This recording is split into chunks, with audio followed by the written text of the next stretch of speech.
Bonjour à tous, j'espère que vous allez bien.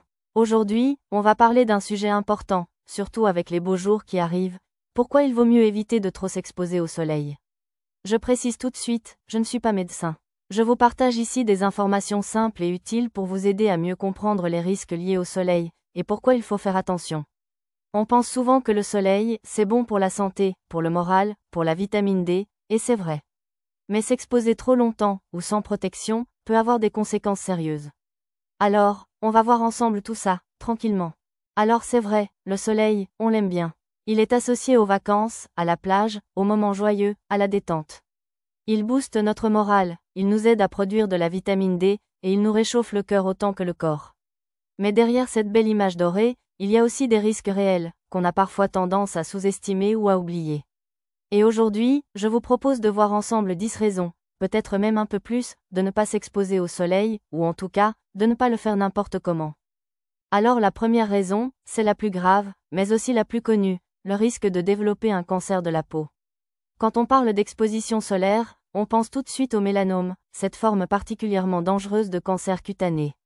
Mais il y a aussi les carcinomes, qui sont plus fréquents.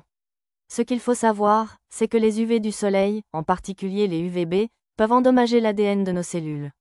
Et quand les cellules endommagées ne sont pas réparées correctement par notre corps, elles peuvent devenir cancéreuses. Ce processus peut prendre des années, voire des décennies. C'est pour ça qu'un coup de soleil qu'on attrape à 15 ans peut avoir des conséquences à 40 ou 50 ans. Ce n'est pas visible tout de suite, mais c'est réel. Et les statistiques sont claires, les cancers de la peau sont en augmentation, partout dans le monde. Et justement, en parlant de coups de soleil, c'est peut-être la deuxième raison d'éviter de s'exposer sans précaution.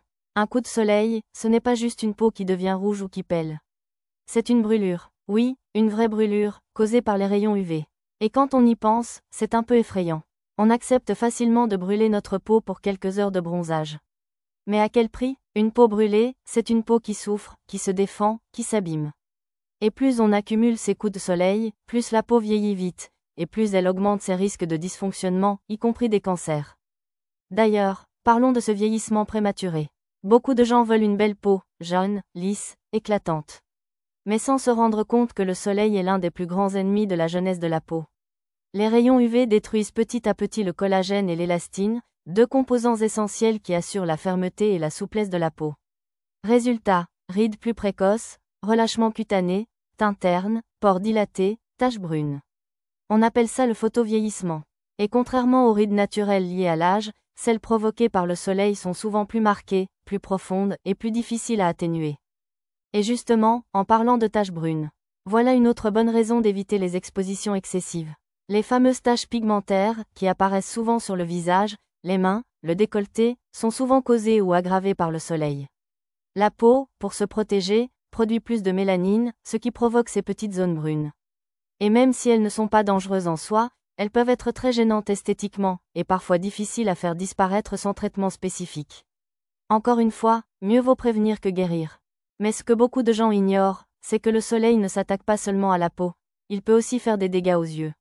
Une exposition prolongée sans lunettes adaptées peut entraîner des lésions de la cornée, provoquer des kératites, c'est-à-dire des inflammations douloureuses, mais aussi accélérer le développement de la cataracte, voire contribuer à des maladies plus graves comme la DMLA, la dégénérescence maculaire liée à l'âge.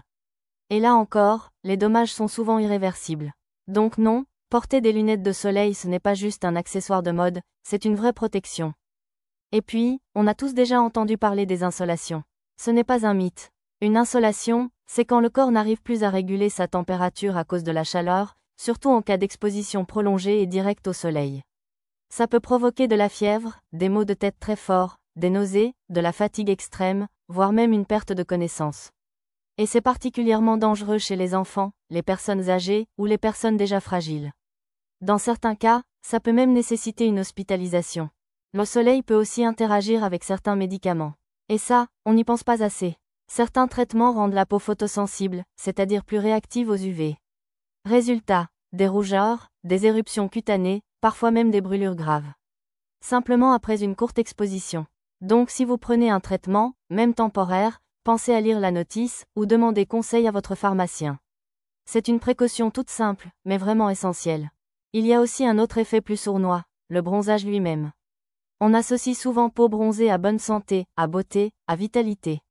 Mais en réalité, le bronzage, c'est une réponse de défense. Ce n'est pas un effet bénéfique, c'est un signe que votre peau se protège contre une agression. Plus vous bronzez, plus votre peau crie « J'ai besoin de me défendre ». Et au lieu de s'en réjouir, on devrait peut-être s'inquiéter un peu. Et puis il y a ce qu'on appelle l'immunosuppression induite par les UV. Les scientifiques ont montré que les rayons UV peuvent perturber le fonctionnement du système immunitaire. Cela signifie que votre corps peut devenir moins efficace pour lutter contre certaines infections, contre des virus ou même contre certaines cellules anormales. Le système immunitaire devient moins vigilant. Et là encore, ce n'est pas quelque chose qu'on ressent tout de suite, mais qui peut avoir des effets à long terme. Enfin, on peut aussi parler des alternatives. Parce que le but de cette vidéo, ce n'est pas de vous faire vivre dans une grotte ou sous un parapluie toute l'année. Le soleil, on en a besoin. Mais on peut en profiter autrement. On peut sortir tôt le matin ou en fin d'après-midi.